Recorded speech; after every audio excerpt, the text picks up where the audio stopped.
योगी आदित्यनाथ जिंदाबाद, रामकृपाल यादव जिंदाबाद, भारत माता की, भारत माता की, योगी आदित्यनाथ जिंदाबाद, जनक समाज जिंदाबाद।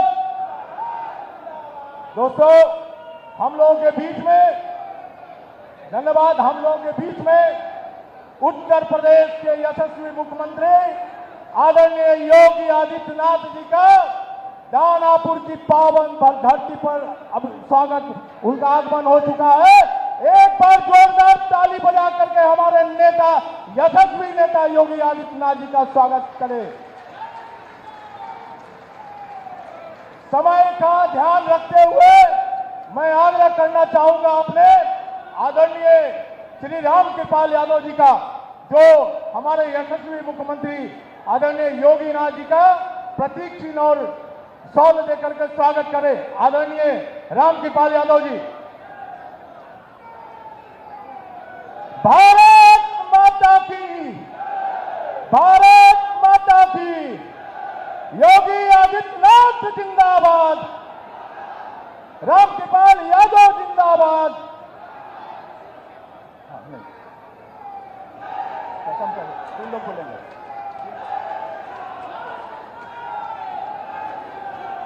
योगी आदित्यनाथ जिंदाबाद। मैं आग्रह करना चाहूंगी विधान पार्षद बहन अनामिका जी को आए, अपनी बातों को चंद शब्दों में रखें।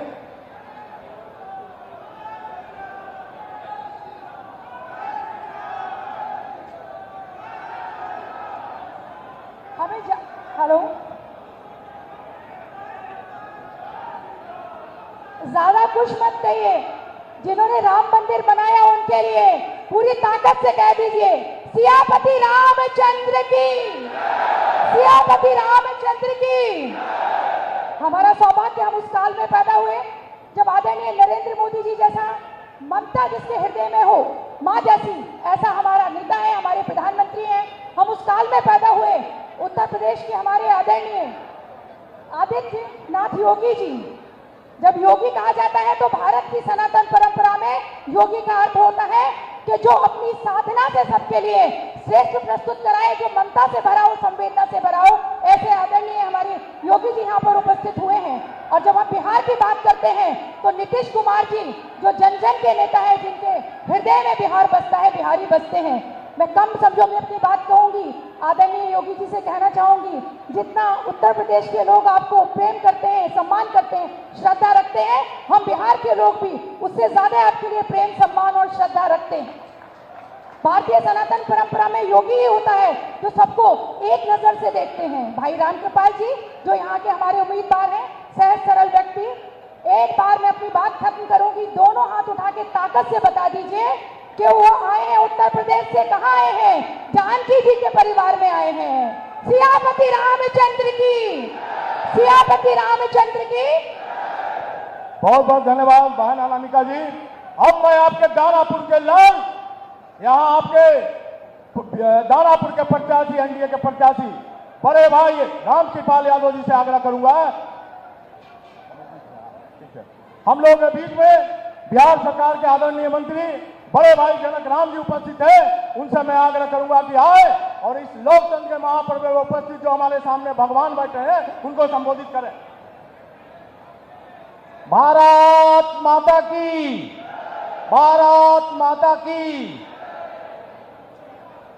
सम्मानित साथी, हम सब यहाँ नामांकन सभा से आशीर्वाद सभा में उपस्थित हैं। आज इस सभा के मुख्य अतिथि हम सब के अभिभावक महाराज आदित्यनाथ योगी जी के आशीर्वचन को हम सब सुनना है। लेकिन आज सबके बीच में आपके परिवार का बेटा और भाई होने के नाते मुझे भी दो शब्द आपके बीच में अगर कहने का अवसर मिला है तो आपसे स्पष्ट शब्दों में मैं कहना चाहता हूं कि आपके ही बीच के रहने वाले, दिन रात दिन दुखियों, गरीब गुरबों की बात करने वाले, भारत सरकार के पूर्व मंत्री, आपके सांसद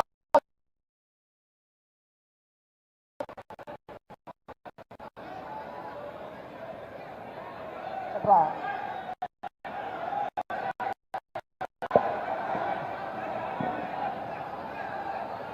आप सबों से मेरा हाथ जोड़ के करवत प्रार्थना है कि एक तरफ विकास है, एक तरफ विनाश है।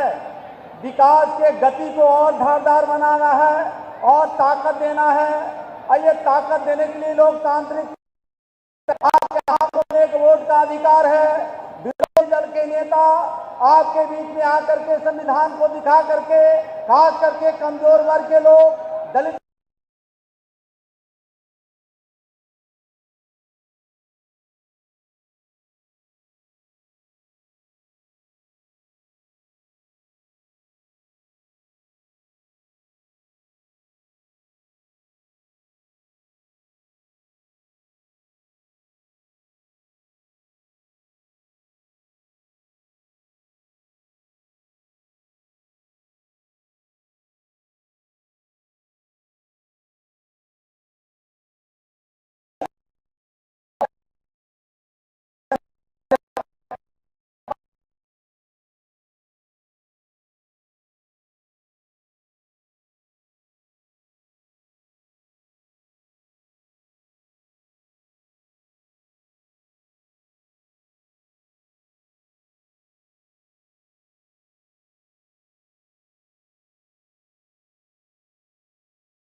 से मिलना, इनका हमेशा ये कार्य रहा है।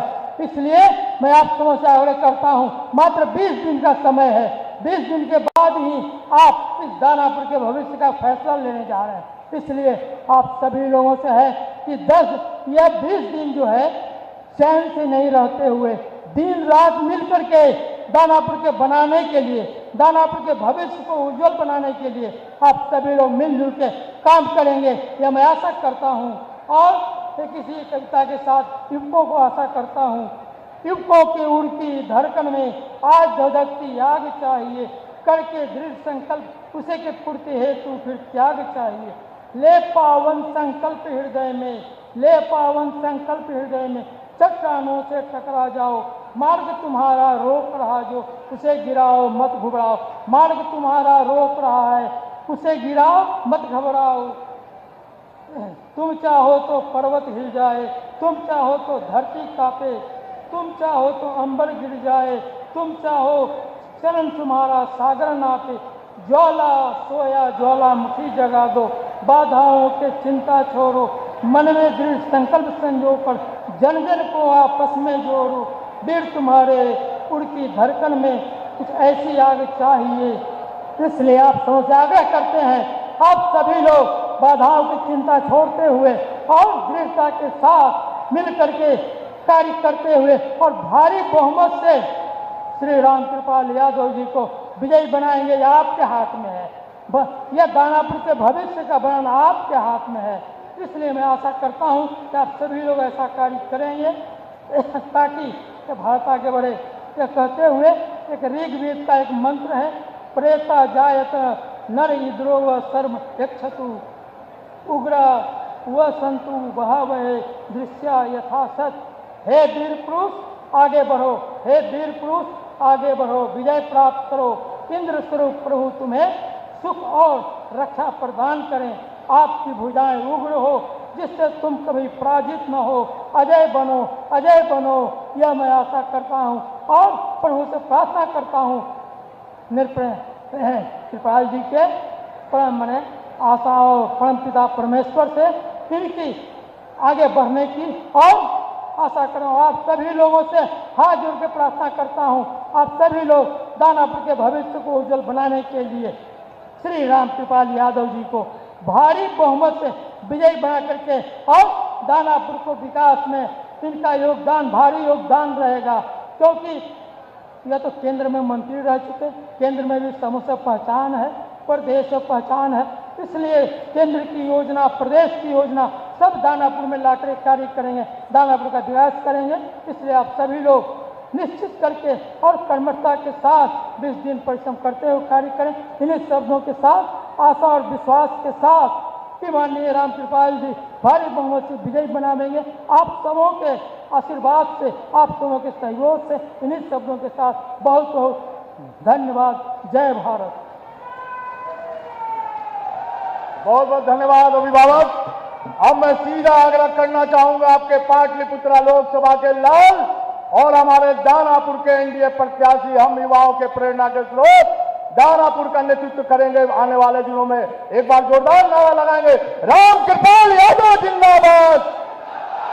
अब मैं सीधा अपने अभिभावक आदरणीय राम कृपाल यादव जी से आग्रह करूंगा कि इस लोकतंत्र के महापर्व में यहाँ उपस्थित सामने जो हमारे भगवान बैठे हैं उनका आकर के आप संबोधन करें, आशीर्वचन प्रदान करें।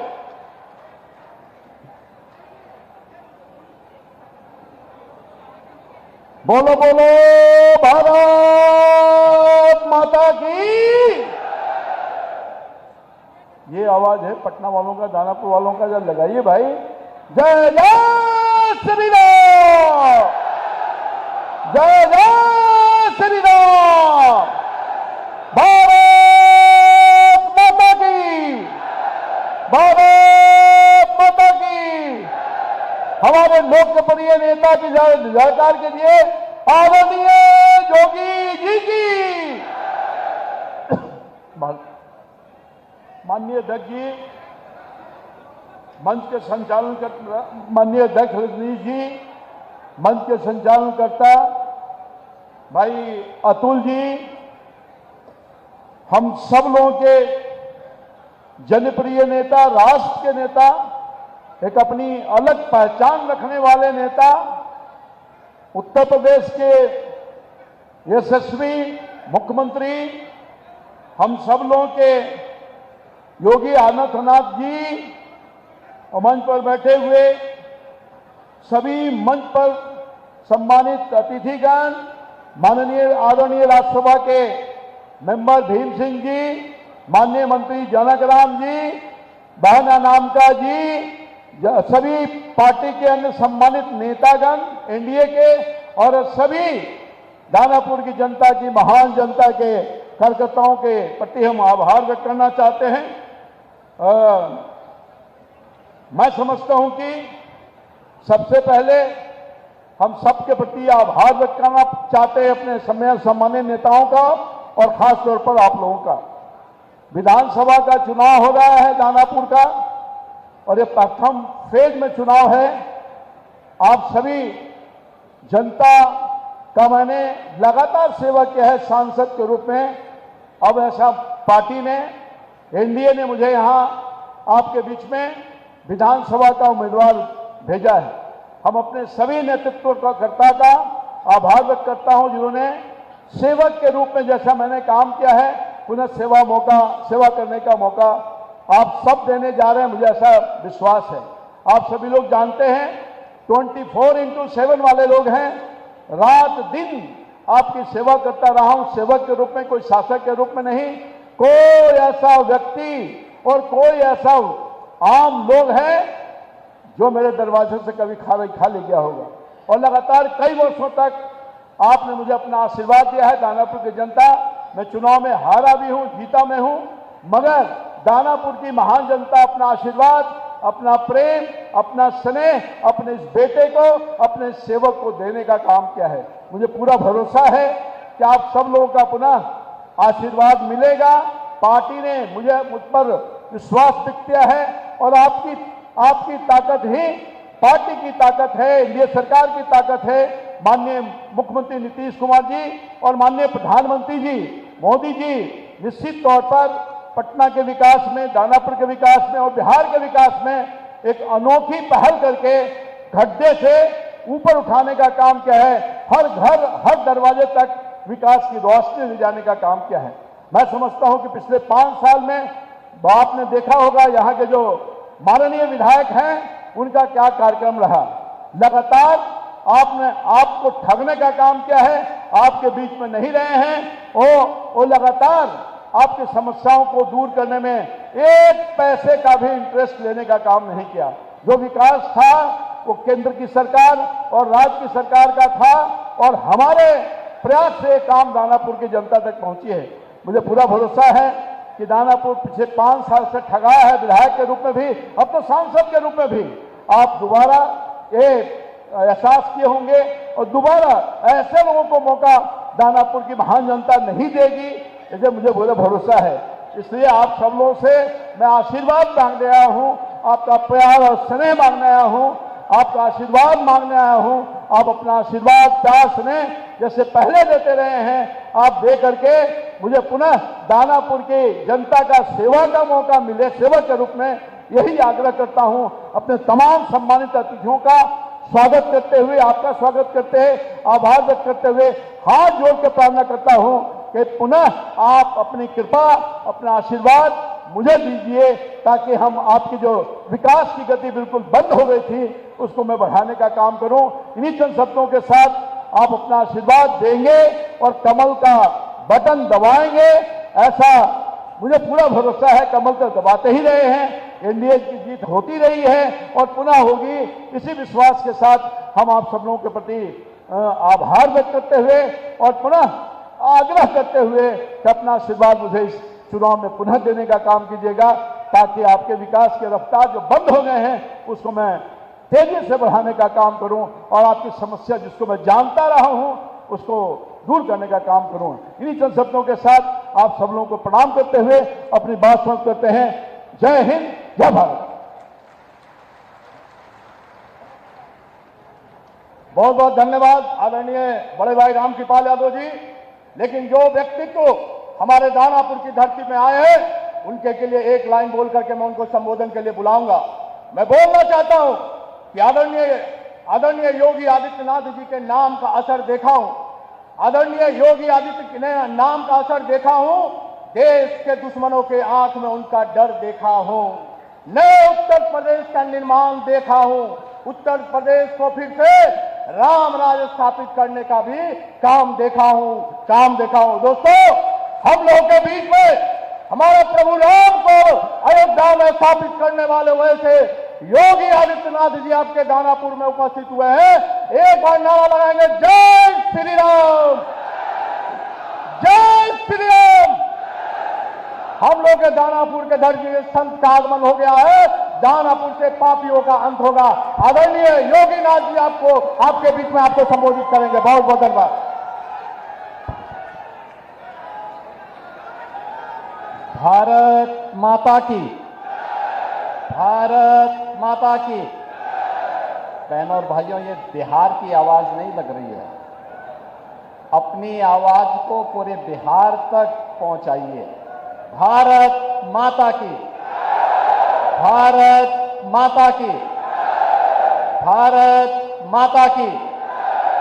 वंदे वंदे वंदे। सियावर रामचंद्र भगवान की, माता जानकी की, माता जानकी की। नमः पार्वती पतये हर हर।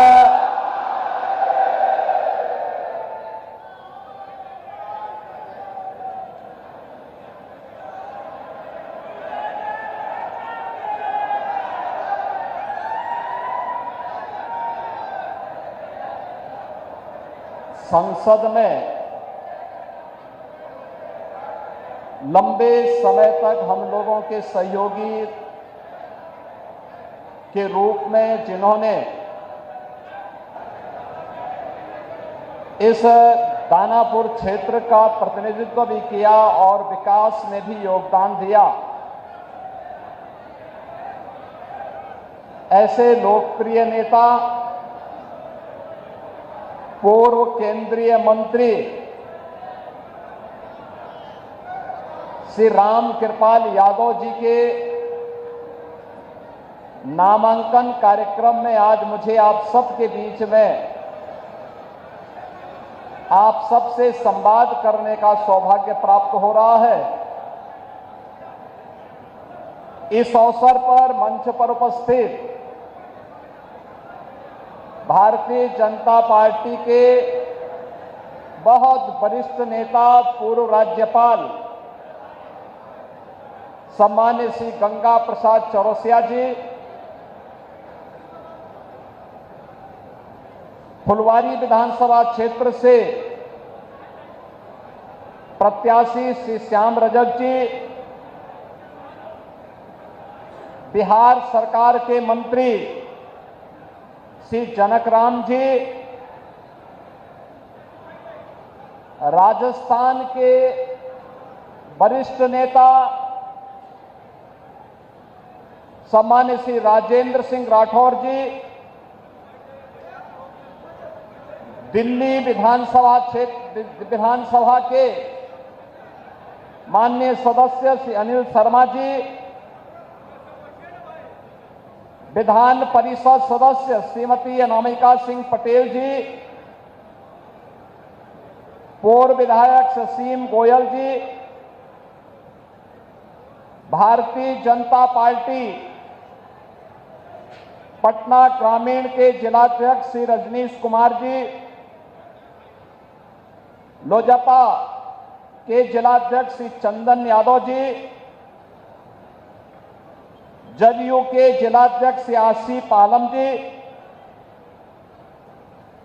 आरएलएम के जिलाध्यक्ष श्री राजेंद्र कुशवाहा जी, विधानसभा के प्रभारी श्री श्रीराम शर्मा जी, महामंत्री पवन तिवारी जी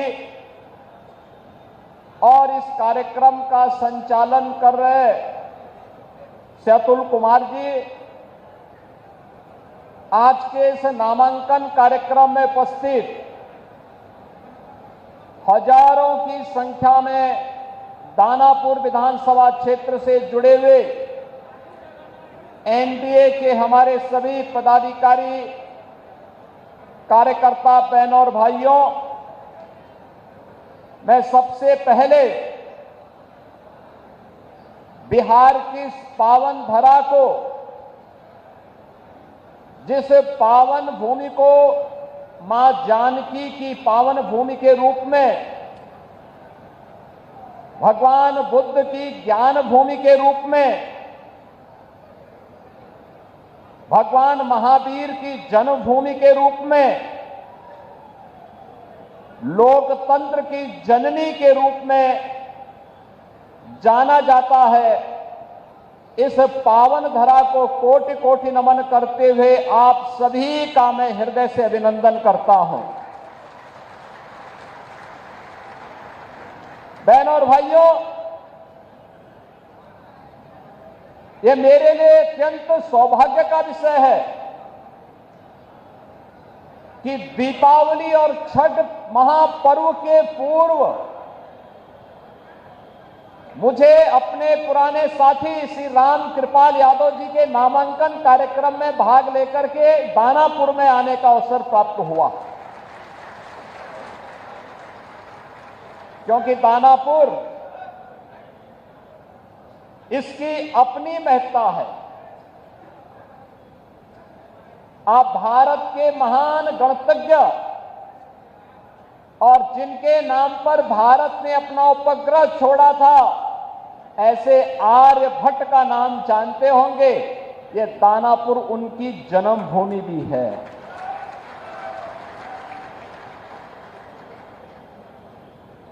याद रखना, आचार्य कौटिल्य,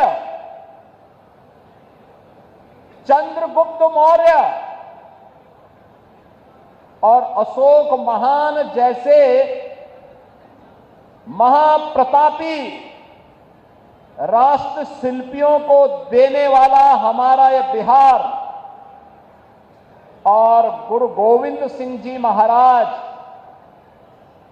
की पावन जन्मभूमि के रूप में भी हमारा यही बिहार और यही क्षेत्र जाना जाता है।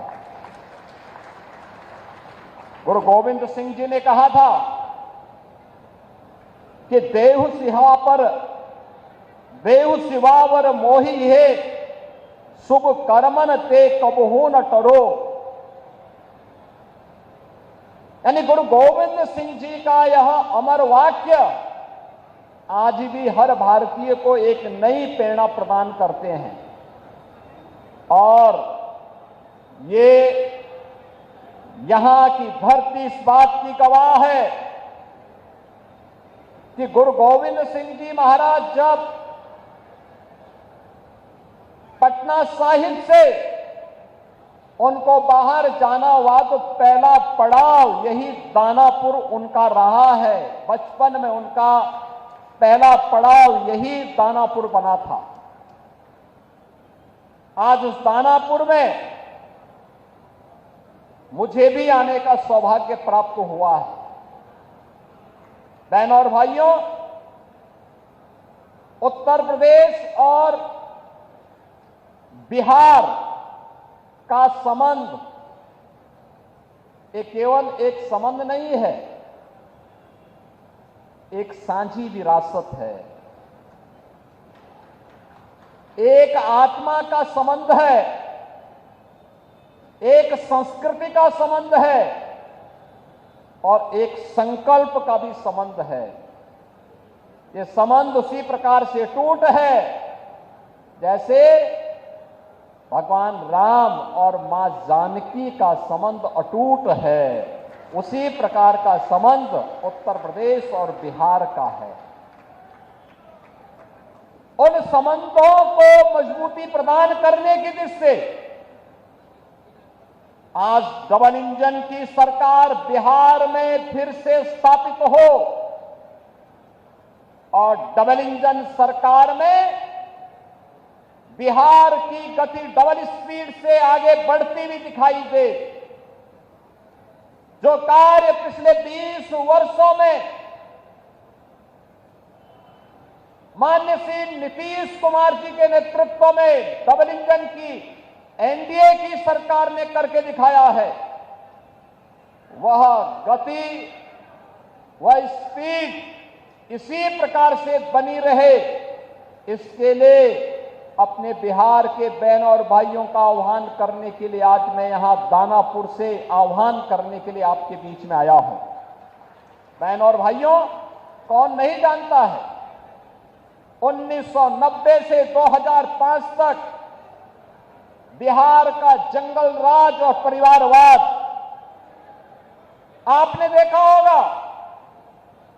कौन वे लोग थे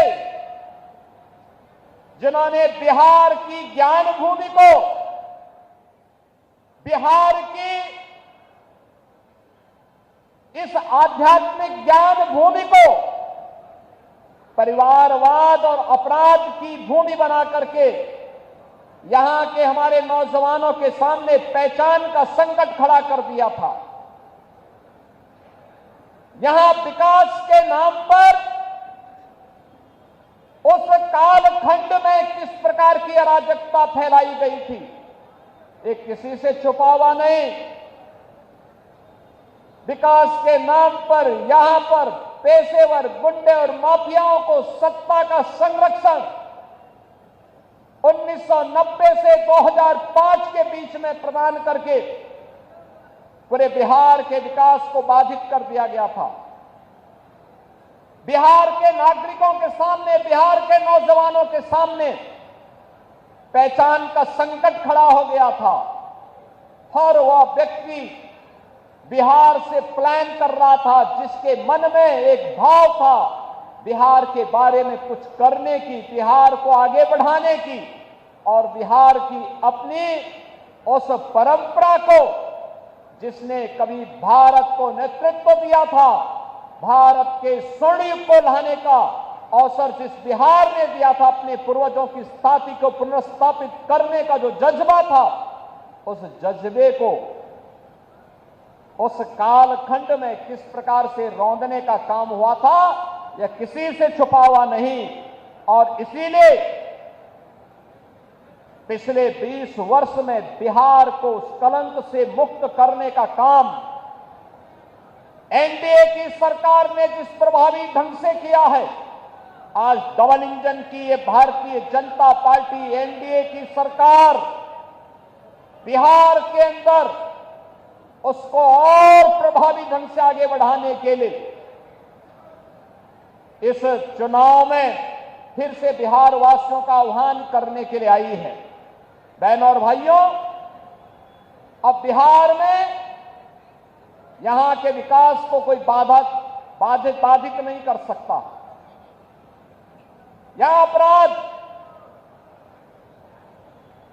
को कोई अपना जन्मसिद्ध अधिकार नहीं बना सकता। अब बिहार में अपराध को अपनी बपौती बना करके अपहरण का उद्योग चलाने का दुस्साहस नहीं कर सकता। अब तो केंद्र सरकार ने और राज्य सरकार ने मिलकर के विकास के जिन कार्यक्रमों को आगे बढ़ाया है, उन कार्यक्रमों में अब पेशेवर माफिया और अपराधी कहीं बाधक नहीं बन पाएंगे। इस दृष्टि से आज एनडीए की सरकार ने बिहार के अंदर भी प्रभावी भूमिका के साथ कार्य करना प्रारंभ किया है। आज बिहार का नौजवान जब बिहार से बाहर जाता है, हर क्षेत्र में अपनी एक पहचान बना के दिखाता है। वह जिस भी क्षेत्र में गया, लेकिन कुछ लोगों ने 1990 से लेकर 2005 तक बिहार के नौजवानों की प्रतिभा को कुंद करने का काम किया था। बिहार के सामने पहचान का संकट खड़ा किया था और बिहार इसकी दंश को लंबे समय तक झेलने के लिए मजबूर हुआ था। एक से एक बड़े घोटाले यहां पर हुए थे। जो पैसा यहां के विकास में खर्च होता, नौजवानों के रोजगार पे खर्च होता, बाढ़ जैसी समस्याओं का समाधान करने के लिए, दियारा के ब्रिजेज के निर्माण के लिए, अमृत योजना में जनता को नगरीय क्षेत्र में बुनियादी सुविधा देने के लिए, हर घर नल के माध्यम से शुद्ध पेयजल की आपूर्ति करने में खर्च होता, वह पैसा यहां पर चारा घोटाले जैसे महा घोटालों में खर्च होकर के बिहार के नागरिकों के सामने पहचान के एक संकट को खड़ा कर दिया गया था।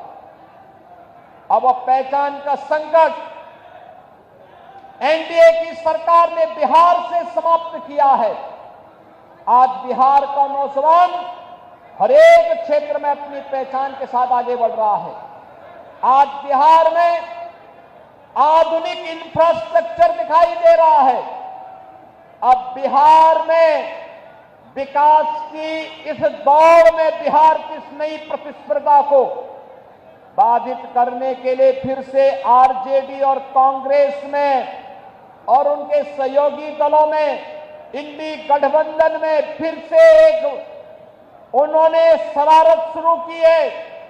और वह शरारत शुरू की है विकास बनाम बुरके का। जब भी बिहार विकास के बारे में चर्चा कर रहा है, जब बिहार के नौजवानों के मुंह पे विकास की चर्चा है, जब विकास की प्रतिभा को लेकर के बिहार का नौजवान आगे बढ़ना चाहता है, तब यहां पर बुरके को लेकर के कांग्रेस ने, आरजेडी ने नई बहस को आगे बढ़ाने का कुत्सित प्रयास किया है। आप मुझे बताइए, क्या इनको फर्जी पोलिंग करने का अधिकार दिया जाना चाहिए? क्या यहां पर विदेशी घुसपैठियों को आकर के बिहार के गरीबों का, बिहार के दलितों का, बिहार के नागरिकों के अधिकार पर क्या उन्हें डकैती डालने की छूट देनी चाहिए? बहनों और भाइयों, आरजेडी और कांग्रेस फर्जी पोलिंग करवाने की इस अपनी कुत्सित चेष्टा को और जो एक पारदर्शी और स्वच्छ चुनाव प्रक्रिया के तहत हर मतदाता को अपनी पहचान देनी है और पहचान पत्र दिखा करके ही वह मतदान में भागीदार बन सकता है। जब इसको आगे बढ़ाने की कार्रवाई के साथ एनडीए की सरकार उसका समर्थन कर रही है, एनडीए के सभी दल उसका समर्थन कर रहे हैं, लेकिन कांग्रेस, आरजेडी और उनके सहयोगी दल कहते हैं नहीं, फर्जी पोलिंग होनी चाहिए। ये तो बिहार के लोगों के हकों पर डकैती करने जैसा है, डकैती डालने जैसा है। ये लोकतंत्र के लिए एक चुनौती है और यही कहने के लिए आज मैं आपसे कहने के लिए आया हूं कि बहनों और भाइयों, बिहार के नागरिकों को, बिहार के नौजवानों को, बिहार के दलितों को, बिहार के वंचितों को, बिहार के नागरिकों को उनके अधिकार से मजबूती के साथ, उस अधिकार में किसी को भी डकैती डालने का अवसर नहीं मिलना चाहिए। यह दिखाने के लिए आज जब चुनाव आयोग मजबूती के साथ आगे बढ़ा है, तब ये लोग दुष्प्रचार का सहारा ले रहे हैं। आप मुझे बताइए, आप दुनिया के अंदर कहीं जाएंगे, आपको अपनी पहचान दिखानी पड़ती है ना। आप कहीं जाते हैं तो आपको उस देश में या वहां पर जाते हैं तो वहां पर आप जाते हैं तो जाकर के आप अपनी पहचान दिखाते हैं, अपनी चेहरा दिखाते हैं, लेकिन ये लोग चाहते हैं कि बिना चेहरा देखे, बिना पहचान पत्र देखे जिसकी मर्जी आए वो वोट डाल दे। और इसीलिए तो ये चाहते हैं कि ईवीएम मशीन न रहे। ये चाहते हैं जैसे पहले मतदाता पत्रों की चोरी करके, जबरदस्ती छिनैती करके, डकैती डाल करके ये लोग जबरदस्ती मतदान करके एक गरीब के हक पर डकैती डालते थे। आज भी आरजेडी कांग्रेस उसी अपने कालखंड की ओर ले जाने का कुत्सित प्रयास कर रही है। उन स्थितियों में हर मतदाता को जागरूक होकर करें, मतदान करने के लिए अपने आप को तैयार होने के लिए आगे आना होगा। बहनों और भाइयों, दिल्ली में प्रधानमंत्री मोदी जी के नेतृत्व में और बिहार में एनडीए के नेता और बिहार के मुख्यमंत्री नीतीश कुमार जी के नेतृत्व में आज बिहार विकास की नित नई ऊंचाइयों को प्राप्त कर रहा है। आज बिहार में विकास भी है, विरासत भी है। जो लोग कहते थे कि अयोध्या में राम मंदिर नहीं बन पाएगा, आज आप देख रहे होंगे जब बिहार का राम भक्त बिहार से जाता था नारा लगाते हुए, कहते हुए जाता था कि रामलला हम आएंगे, मंदिर वहीं बनाएंगे, तब एक कांग्रेस और आरजेडी के लोग कहते थे क्या ये संभव कर पाएंगे क्या? प्रश्न करते थे। बिहार के चुनाव में हम लोग आते थे, हमसे पूछा जाता था क्या राम मंदिर बन पाएगा? हम कहते थे जरूर बनेगा। तब भी हम कहते थे जरूर बनेगा। और बहनों और भाइयों, आज अयोध्या में तो भगवान राम का भव्य मंदिर का निर्माण कार्य पूरा हो चुका है, रामलला विराजमान हो चुके हैं। लेकिन अब बिहार में भी मां जानकी का मंदिर बन रहा है। लगभग 900 करोड़ रुपए की लागत से बिहार में भी वह कार्य प्रारंभ हो गया है। यही है विरासत, यही है विरासत, यही है हमारी विरासत। हम राम, भगवान राम और मां जानकी की इस परंपरा पर भी गौरव की अनुभूति करते हैं। हमें चंद्रगुप्त मौर्य, भगवान बुद्ध और चाणक्य की परंपरा पर भी गौरव की अनुभूति होती है। यह बिहार की वो भूमि है जब कांग्रेस ने लोकतंत्र के गले को घोटने का काम किया था, तब यही बिहार उठ खड़ा हुआ था। यहां का नौजवान खड़ा हो गया था। सरदेव जयप्रकाश जी के नेतृत्व में यही पटना में उन्होंने हुंकार भरी थी और कहा था कि देश के लोकतंत्र का गला घोंटने का अधिकार किसी को भी नहीं देंगे। लेकिन आज जो कांग्रेस लोकतंत्र का गला घोंटने का काम की थी, उसी कांग्रेस की झोली में आरजेडी ने अपने को गिरवी करके रख दिया है। ये जेपी के सपनों पर पानी फेरने का काम ये लोग कर रहे हैं। अपने लूट को बचाने के लिए, अपने भ्रष्टाचार पर पर्दा डालने के लिए ये लोग कांग्रेस की झोली में जाने का काम किए हैं। बहनों और भाइयों, हम सबको बिहार, जिसने दुनिया को लोकतंत्र का पाठ पढ़ाया था, वैशाली का गणतंत्र उसका उदाहरण है। दुनिया के अंदर ज्ञान भूमि के रूप में महात्मा बुद्ध को इसी बिहार की धरती में, गया में ज्ञान प्राप्त हुआ है। दुनिया का प्राचीनतम विश्वविद्यालय नालंदा इसी बिहार की धरती ने दिया है। देश को पहला राष्ट्रपति डॉक्टर राजेंद्र प्रसाद जी के रूप में इसी बिहार की धरती ने दिया है। और वह बिहार आज विकास की जिन ऊंचाइयों को प्राप्त कर रहा है, कांग्रेस और आरजेडी को कतई अच्छा नहीं लगेगा। बहनों और भाइयों, बिहार की इस परंपरा को हम लोगों ने भी अपने यहां मजबूती के साथ जोड़ने का काम किया है। आप याद करिए, सरदेव जयप्रकाश जी की जन्मभूमि बलिया जनपद में, बिहार और उत्तर प्रदेश के जंक्शन में, हमने वहां पर 1977 में सरदेव जयप्रकाश जी ने उत्तर प्रदेश सरकार को लिखा था कि वहां के चिकित्सालय का नामकरण अगर हो सके तो उनकी धर्मपत्नी के नाम पर करवा देना। लेकिन समाजवादी पार्टी ने उत्तर प्रदेश के अंदर नहीं किया, कांग्रेस ने नहीं किया। लेकिन जब उत्तर प्रदेश में हमारी सरकार आई, उत्तर प्रदेश में डबल इंजन की भाजपा की सरकार आई, हमने सबसे पहला काम किया, जयप्रकाश जी की जन्मभूमि में बने हुए चिकित्सालय को भव्य स्वरूप देकर के उनकी धर्मपत्नी के नाम पर उस चिकित्सालय का नामकरण किया है। उनकी जन्मभूमि को बेहतरीन कनेक्टिविटी के साथ जोड़ा है। सरदेव जयप्रकाश जी का भव्य स्मारक बनाया है। हमें प्रयागराज की धरती पर पहला, यानी उत्तर प्रदेश का नेशनल लॉ यूनिवर्सिटी बनानी थी।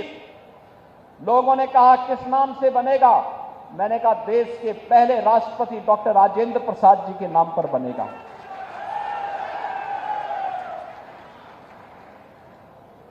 अयोध्या की कनेक्टिविटी कहां की होनी चाहिए?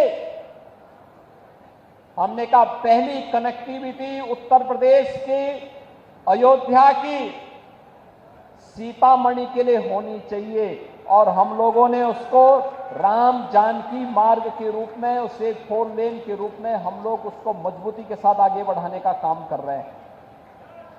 बहनों और भाइयों, उत्तर प्रदेश और बिहार की विरासत मजबूती के साथ आगे बढ़ेगी। और याद करिए, डबल इंजन की एनडीए सरकार है जो आरजेडी कांग्रेस के भ्रष्टाचार के साथ साथ आपराधिक उद्योग को भी नियंत्रित कर सकता है, मजबूती के साथ नियंत्रण करेगा। आपने देखा होगा उत्तर प्रदेश में माफिया तो जहन्नुम की यात्रा में जा चुके हैं।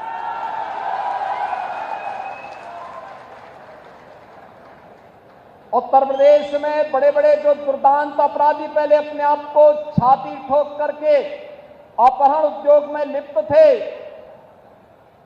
आरजेडी के ही पार्टनर वहां पर भी इस अराजकता को फैलाते थे। आज उनकी क्या दुर्गति हो रही है। और हम लोगों ने तो इनकी प्रॉपर्टी को भी जब्त करके गरीबों के लिए आवास बनाने प्रारंभ कर दिए। सबके आवास, हर गरीब को आवास। मोदी जी प्रधानमंत्री आवास दे रहे हैं। देश के अंदर उन्होंने करोड़ों लोगों को आवास दिया, 4 करोड़ लोगों को आवास दे दिया। ये काम कांग्रेस भी तो कर सकती थी। 12 करोड़ गरीबों के घर में शौचालय बना दिए। 10 करोड़ से अधिक गरीबों को उज्ज्वला योजना के कनेक्शन दे दिए। 50 करोड़ गरीबों को आयुष्मान भारत की 5 लाख रुपए की स्वास्थ्य बीमा का प्रतिवर्ष सुविधा उपलब्ध करवाई जा रही है। देश के अंदर 80 करोड़ गरीबों को कोविड कालखंड से लेकर के लगातार 29 तक फ्री में राशन की सुविधा का लाभ दिया जा रहा है।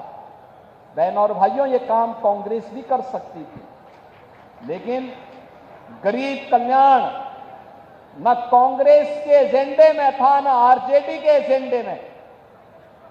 इनके एजेंडे में तो परिवार कल्याण था, स्वयं का परिवार का कल्याण हो। इनके एजेंडे में कांग्रेस का भी परिवार का कल्याण था और आरजेडी के भी एजेंडे में वही परिवार कल्याण था। एनडीए ने पूरे भारत को और बिहार के अंदर पूरे बिहार को ही अपना परिवार मान करके बिना भेदभाव की योजनाओं का लाभ दिया। और इसीलिए जब प्रधानमंत्री मोदी जी दिल्ली से बड़े बड़े इंफ्रास्ट्रक्चर दे रहे हैं, आज बिहार की पहचान बन रही है। बिहार में नए नए विश्वविद्यालय बन रहे हैं। बिहार में मेट्रो जैसी आधुनिक पब्लिक ट्रांसपोर्ट की सुविधा प्राप्त हो रही है। इनलैंड वाटरवे की सुविधा आ रही है। नए एयरपोर्ट बन रहे हैं। नौजवानों के लिए नौकरी और रोजगार की नई नई संभावनाएं आगे बढ़ रही हैं। उन स्थितियों में विकास की आभा समाप्त नहीं होने देनी है। दीपावली में जैसे हर घर में एक जगमगाहट होती है, छठ के पर्व में एक महा उत्सव जैसा माहौल होता है, ऐसे लोकतंत्र की धरती पर लोकतंत्र का कमल इसी प्रकार से खिलता हुआ दिखना चाहिए कि एक तरफ बिहार विकास करेगा और दूसरी तरफ एनडीए की सरकार मजबूती के साथ यहां के गांव के लिए, गरीब के लिए, किसान के लिए, नौजवान के लिए, महिलाओं के लिए और समाज के प्रत्येक तबके के उत्थान के लिए इन कार्यक्रमों को मजबूती के साथ आगे बढ़ाती रहेगी। इस विश्वास के साथ आज मैं आप सबके साथ आया हूं जुड़ने के लिए। चुनाव के दौरान बहुत यहां पर आने का अवसर प्राप्त होगा, लेकिन मैं आप सबको इस बात के लिए आह्वान करने के लिए आया हूं। ये बिहार में चुनाव प्रचार की शुरुआत है और ये मुझे अच्छा लगा कि मुझे अपने पुराने साथी श्री रामकृपाल यादव जी के ही नामांकन में पहले कार्यक्रम में भाग लेने का अवसर प्राप्त हुआ है। हम लोग संसद में काफी पुराने रहे हैं, एक साथ काम करते रहे और मजबूती के साथ बिहार की आवाज को मजबूती प्रदान करते रहे हैं। हमें बिहार में फिर से उस राम राज्य के उदाहरण को चरितार्थ करना है, जिसको लेकर के यहां स्वर्ण यानी देश का स्वर्ण युग यही बिहार ने प्रदान किया था। बिहार ने आज से 2000 वर्ष पहले हम फिर से बिहार को वहां लेकर के जाएंगे और इसके लिए एनडीए सरकार आवश्यक है। एनडीए के हर प्रत्याशी को विजयी बना करके भेजिए, रामकृपाल यादव जी को भारी बहुमत से विजयी बना करके भेजिए। और बहनों और भाइयों, आप ये मान करके चलिए, जो भी आपकी अपेक्षाएं हैं, आकांक्षाएं हैं, दियारा में ब्रिज का हो, चाहे यहां के सिविल लाइन और ड्रेनेज की समस्या और बुनियादी सुविधाओं का, गरीबों के लिए आवास का, ये सभी समस्याओं का समाधान यहां पर भी होगा। ऐसे ही होगा जैसे माफियाओं की जमीन को वापस लेकर के और गरीबों के लिए आवास बन रहे हैं ना उत्तर प्रदेश में, यहां पर भी बनेंगे, चिंता की कोई बात नहीं, अवश्य बनेगा। इन्हीं शब्दों के साथ मैं श्री रामकृपाल यादव जी को जीत की अग्रिम बधाई देता हूं। आप सभी को दीपावली और महाछठ की भी हृदय से शुभकामनाएं देता हूं। छठी माई से यही प्रार्थना है कि आपके घर में, आपके परिवार में वह इसी प्रकार से उत्सव और मंगल का माहौल बनाती रहे। आप सबके जीवन में इसी प्रकार से खुशहाली आती रहे। इस विश्वास के साथ मैं अपनी वाणी को देता हूं विराम। मेरे साथ बोलेंगे जय जय श्री राम। बहुत बहुत धन्यवाद आदरणीय मुख्यमंत्री जी। हम लोगों के बीच में एक संत का आगमन हो गया, और जिस धरती पर संत का आगमन हो जाता है वहां से पापियों का अंत होता है। एक बार जोरदार नारा लगाएंगे, योगी आदित्यनाथ जिंदाबाद।